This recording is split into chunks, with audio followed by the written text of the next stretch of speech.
Salud ha estado esta semana bajo la mirada de la opinión pública y también de manera especial bajo la mirada de los asegurados que tras un incidente aún por esclarecer, me refiero claro a la muerte de la madre de la exministra Ana Jara, pues estos asegurados han podido compartir una vez más la frustración, la impotencia que se vive en los servicios de emergencia del Seguro Social. Hay un caso además que ha llamado la atención de manera muy especial, que es la construcción de lo que es el centro de emergencias, que ya no se tiene claro si es de todo Lima o solamente del Hospital Rebagliati, el que según todo indica habría sido levantado de manera improvisada, sin mirada a futuro y con muchas, pero muchas deficiencias. Vicky Zamora y Walter Jiménez con todos los detalles. Algunos de los comentarios que ustedes han compartido con nosotros a través del hashtag Panorama aparecerán en un cintillo durante la emisión de este reportaje. Gracias por haberlo hecho.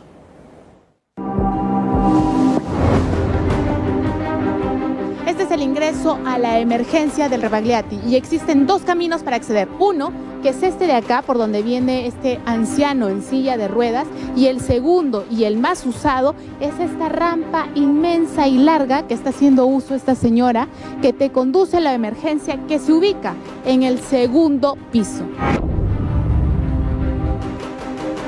Este paciente con su numerito en la pared y está acá frente a la puerta de instalaciones mecánicas y donde dice atención de riesgo eléctrico. Esto es increíble.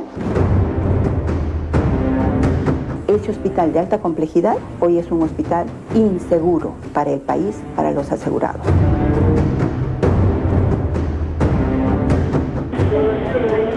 Rosales. Lo que me duele mi arma. ¿Cuánto tiempo tiene usted? Acá tengo 4 días que no me han hecho recién ayer en la noche, me ha vuelto a sacar ecografía. 4 días permaneciendo acá en el pasillo. Ya 5 días acá en el pasillo. Todos son problemas de mal planeamiento de los servicios de salud. El hospital emblema del país, el más importante, el reconocido mundialmente por sus exitosas intervenciones, está en estado crítico. Enfrenta una de sus peores emergencias. ¿Internado qué tiempo tiene? Del miércoles al día de mañana usted tiene una semana acá. Aquí en el pasillo, al costado de la escalera.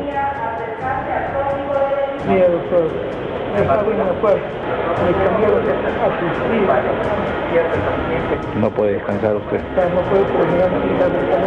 ¿Qué tiempo tiene que esperar? Una semana. La vida de los pacientes que ingresan por emergencia en el emblemático Rebagliati está expuesta al peligro. Así lo denuncia el cuerpo médico del hospital. Está ya hace 2 días, está en un corredor, ahorita le he pedido que lo muevan para Sí, el otro porque lado, está frente a la escalera de escape. Está frente de la escalera y corre un viento que no se imagina. A los pasillos colmados de pacientes, a los enfermos que esperan largas horas y días por ser atendidos, se suma el constante peligro que corren los asegurados al ser trasladados dentro del hospital en ambulancias. No existe una comunicación interna entre el hospital propiamente dicho y esta nueva emergencia. Esta gravísima dificultad obliga hasta la actualidad, que no se ha solucionado el problema, a desplazar a los pacientes tanto de la emergencia al hospital como del hospital hacia la nueva emergencia a través de ambulancias. Cuando los pacientes salen de esta emergencia rumbo al hospital, son trasladados en ambulancias. ¿Cuál es la ruta de estas ambulancias? Deben salir por la calle Cueto para llevar al paciente hasta el hospital Rebagliati. Hacen uso de esta rampa, que es más o menos una distancia de 1 cuadra. Tienen que salir por la calle, dar como una especie de vuelta en U para volver a ingresar al hospital luego de unos metros. ¿Qué sucede? Que no existe comunicación entre esta emergencia y el hospital. Toda la conexión es a través de la calle. Por fuera, internamente, no hay comunicación. No existe una comunicación. En ningún país del mundo ocurre lo que está ocurriendo en el Perú. Esto es sumamente grave, sumamente delicado. Las ambulancias se han convertido en el umbral que divide la vida de la muerte. Se cerró la antigua emergencia ubicada dentro del mismo hospital para dar paso a una nueva y cuestionada construcción. ¿Por qué y cómo se construyó esta nueva emergencia separada del hospital? ¿Por qué no existe comunicación interna que evite poner en peligro la vida de los asegurados? Hay exposición a peligro toda vez que tenemos que trasladarlo en una ambulancia. Hay exposición a peligro dentro de la misma infraestructura porque el paciente está en camillas inseguras, está en los pasillos. El caso que lamentamos de la madre de la exministra, en el traslado haya ocurrido algo que hace que fallezca la paciente. De esos casos ocurren varios. Esta noche en Panorama, un completo diagnóstico a la severa enfermedad que padece la emergencia del Edgardo Rebagliati.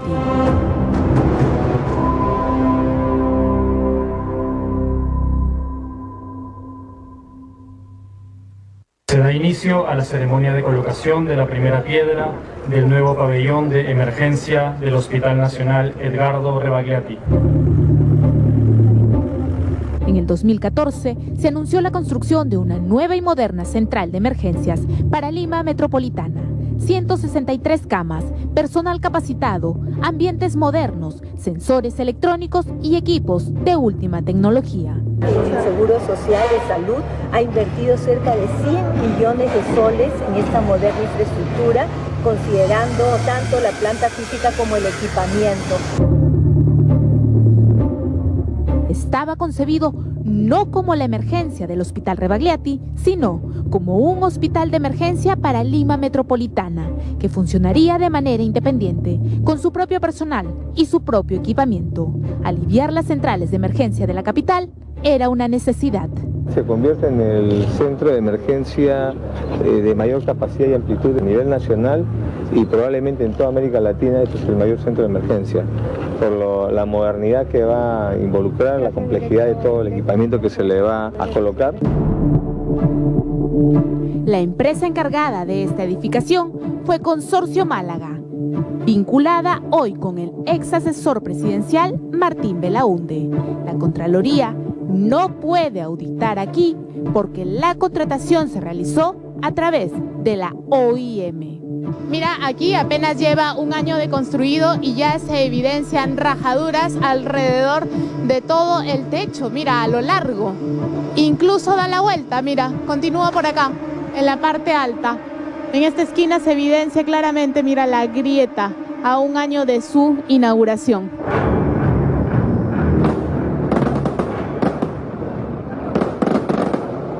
El edificio fue inaugurado no como el centro de emergencia para Lima Metropolitana CELIM, como se esperaba, sino como la emergencia del Hospital Rebagliati. A medio camino se decidió cambiar su funcionalidad, a pesar de las innumerables advertencias médicas que hablaban del riesgo para el paciente de ser atendidos en edificios que estaban alejados, que no tenían comunicación alguna. Como ustedes saben, se pensaban pocos para tantos. Hay 3 salas de operación, una nomás está equipada. ¿Y para qué han hecho tanto edificio si no lo van a implementar y lo van a equipar totalmente? Las autoridades han pasado por encima no solamente de las recomendaciones del médico, sino de las normas del país y hemos detectado deficiencias graves. Y le enumero así groseramente. Ese terreno estaba en litigio y es un terreno que no estaba apto para construir una emergencia. La norma del Ministerio de Salud establece que las emergencias deben construirse con puerta a la calle. Sin embargo, acá mira la distancia, Eduardo, que existe a la calle, es más o menos 1 cuadra. Además, señala, indica que deben estar ubicadas en el primer piso. Sin embargo, aquí en esta emergencia del Rebagliati se encuentra en un segundo nivel. Los servicios vitales, que es shock-trauma y los tópicos de emergencia, han quedado en el segundo piso. Tú accedes por una rampa que tiene como 100 metros o por un ascensor. Imposible en nuestra realidad que todos nuestros pacientes vengan en ambulancia. ¿Me va a traer una silla de ruedas? Sí, pues se puede hacer. Ya, señora. ¿Le es difícil subir usted? Sí, porque si no también el corazón y más lo que me cae.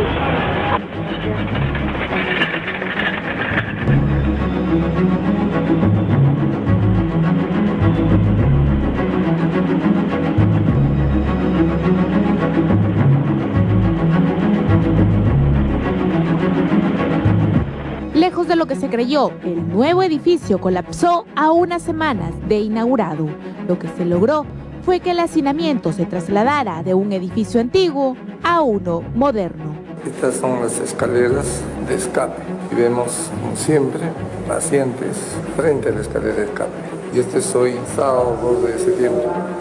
Nuestra emergencia original manejaba en observación más de 200 pacientes. Esta infraestructura fue hecha para 163 pacientes de observación, de tal manera que ahora hay una crisis. En esos 162 cubículos ahora hay más de 300 pacientes que se quedan en observación. En escaleras de evacuación, frente a los servicios higiénicos, al pie de las mangueras contra incendios. Aquí vemos más pacientes y más pacientes, todos esperando cama. En todos los rincones de esta nueva emergencia existen pacientes esperando por atención. Otra deficiencia grave es que ese edificio no tiene un reservorio de oxígeno, de tal manera que el riesgo de los pacientes graves que necesitan oxígeno en la sala de operaciones, trauma, cuidados intensivos, si hubiera un desastre, Dios no quiera, en 3 horas se desabastece de oxígeno y pobres pacientes se los estamos sometiendo a riesgos. Una de las observaciones a esta nueva infraestructura es que no existe un camino que permita el acceso a un camión para dejar oxígeno. En esta zona debería existir un tanque criogénico, sin embargo existen balones individuales de oxígeno que abastecen a toda la emergencia. El hacinamiento es evidente y las deficiencias también. No hay ventilación, los extractores de aire y los aires acondicionados no funcionan en todas las áreas, es muy limitado. Entonces, ¿qué tenemos? Un caldo de cultivo. A los pacientes que están hospitalizados en los pasillos y que están expuestos a radiación, a elementos biológicos, producto del encierro, de que no hay ventilación adecuada, entonces los gérmenes proliferan ahí. Esta edificación azul que vemos en la parte alta es un pasillo detrás de sala de operaciones. ¿Por qué está así? No era parte del diseño original, sino es que la constructora Málaga se había olvidado de hacer el acceso, el pasillo por donde salían los desechos, la ropa sucia, lo que ya se había descartado después de una cirugía. Y es por eso que se realiza esta ampliación. No solo médicos, sino también pacientes alertan de los problemas que se viven dentro de esta emergencia. En el antiguo local era así, y se está repitiendo lo mismo, que mal. Y no hay doctores para atención. Los revalos desde la mañana. Para sacar mis papeles que traído. Ya, ahorita señor, por favor, ahorita, porque mi padre está con la presión alta. Acá son inhumanos. ¡Doctor! ¡Ah! ¡Ah! ¡Ah! Este. ¡Ah! Ayer estaba hablando con una doctora. El doctor, pero no le hacen caso, me duele. Me duele. Ningún doctor viene a verlo, todos muy indolentes son acá. Me duele, no puedo, me duele.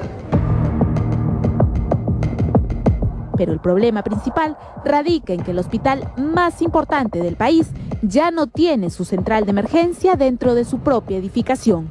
Ahora se ubica a unas cuadras, sin acceso directo, sin comunicación. Mira allá en el tercer piso esa puerta conduce a la nada. Se ha colocado una madera ahí para impedir el paso, pero no hay nada, mira, acá abajo no hay nada, es la pista. Por ahí debía salir el puente, la conexión hacia el hospital Rebagliati.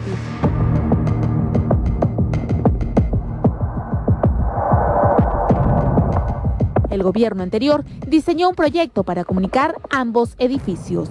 El diseño consistía en un puente de 2 niveles, con ascensores y montacargas incluido, valorizado en 7 millones de soles. Sin embargo, nunca se construyó. ¿Cómo trasladar entonces a los pacientes?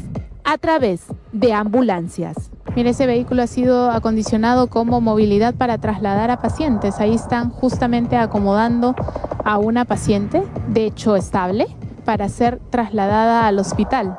Las ambulancias y estos vehículos son los que trasladan a los pacientes de esta emergencia hasta el hospital que se ubica en ese extremo. ¿Por qué? Porque no existe una conexión directa entre este edificio y el hospital Edgardo Rebagliati. Vamos a ver el camino que transitan estos vehículos para llevar a los pacientes. Ahí vemos dos, uno en camilla y uno que va sentado. Y como no existe conexión, tiene que ir hasta la calle, hasta la avenida Cueto y luego para ingresar al hospital. Los pacientes reclaman mejor atención, mejor trato.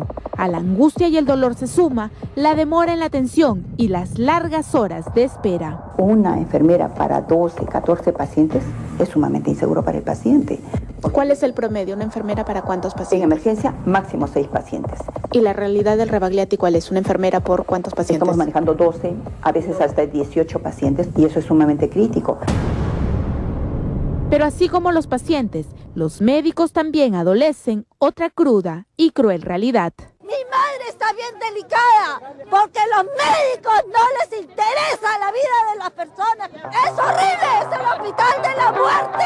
La queja más frecuente son porque las citas son a 3-4 meses. Cuando va a farmacia no hay medicamentos para el paciente, le dicen vuelve el otro mes. Ayer no había guantes de mi talla para operar. Tuve que operar pero con guantes 7, yo soy 7,5. Eso causa dificultad en la cirugía. O sea, no es cómodo operar con un guante que te está ajustando. Pero en el stock donde no debe faltar el medicamento, porque se debe adquirir con la debida previsión, que es el almacén todo el stock es cero. O sea, eso quiere decir que no se está haciendo adecuadamente bien el trabajo en la parte central, en la parte de logística. Primeros días de septiembre, ¿ya no hay medicinas en almacenes? No tenemos medicamentos. Anteayer en mi servicio en cardiología no había aspirina, que es lo más elemental para tratar a un paciente cardiológico. No se puede permitir que el hospital Rebagliati, que es el hospital bandera, que es el hospital de referencia a nivel nacional del Seguro Social, esté en estas condiciones. El haber separado la emergencia del hospital genera hoy otra gran preocupación. En caso de sismo o de desastre, ¿qué ocurriría con los pacientes sumamente graves que son trasladados hasta este hospital por pronta atención? Pongo el ejemplo del helipuerto. Uno transporta a un paciente delicado en helicóptero para una atención muy rápida. Sí, pero esa atención para pasar a ese paciente a trauma shock que queda en otro local, en otro ambiente, en un segundo piso, es un despropósito. ¿Qué se debe hacer? La respuesta la tiene la actual gestión. Continuar con el proyecto de construcción del puente o restablecer y repotenciar la antigua emergencia que hoy está en un 90% desocupada. El diseño de esta nueva emergencia, el CELIN, fue para 166 pacientes. Sin embargo, en la emergencia propia del Rebagliati, ahora le llamamos la antigua emergencia, ya amanecía más de 230 pacientes diariamente. ¿Y cómo voy a construir algo a futuro, a 30 años, que es menos la cantidad de demanda, sabiendo que cada día hay más asegurados? ¿Debe el nuevo edificio mantenerse como la emergencia del Hospital Rebagliati o debe volver a su proyecto original de ser un centro hospitalario únicamente de emergencia, como el Casimiro Ulloa? Que la crisis de la salud es tan notoria que no solo debe quedar en el diagnóstico, en la noticia, sino que tenemos que actuar para resolverlo. ¿Quién cura la crítica situación de los hospitales de salud?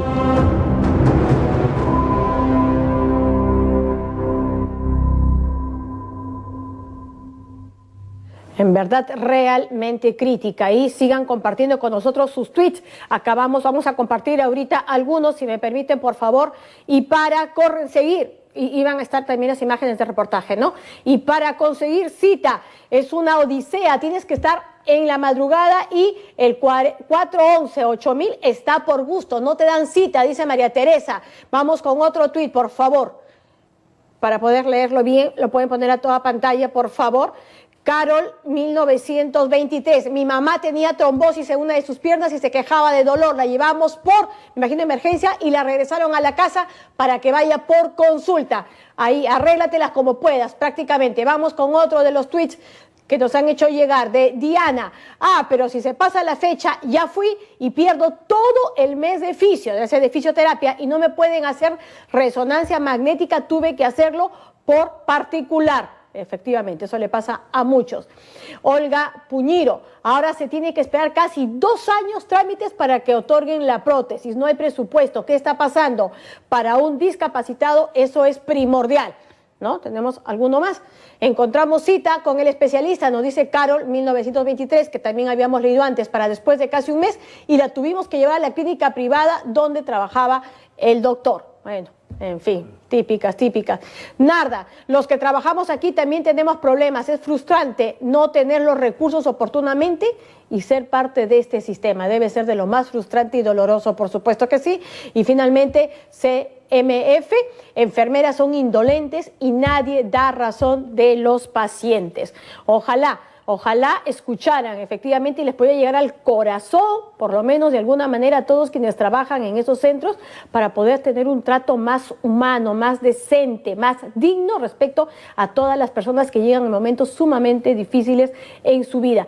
En honor a la verdad, los equipos, según lo que nos informan dentro de lo que es este centro, sí pueden ser de primera, pero también lo son tanto como las deficiencias y la escasa visión que se tuvo al momento de levantar este centro. Por ejemplo, puntos pendientes que ha explicado Vicky Zamora, este pago de 7 millones por una especie de permiso que ha sido incluso observado por la Contraloría.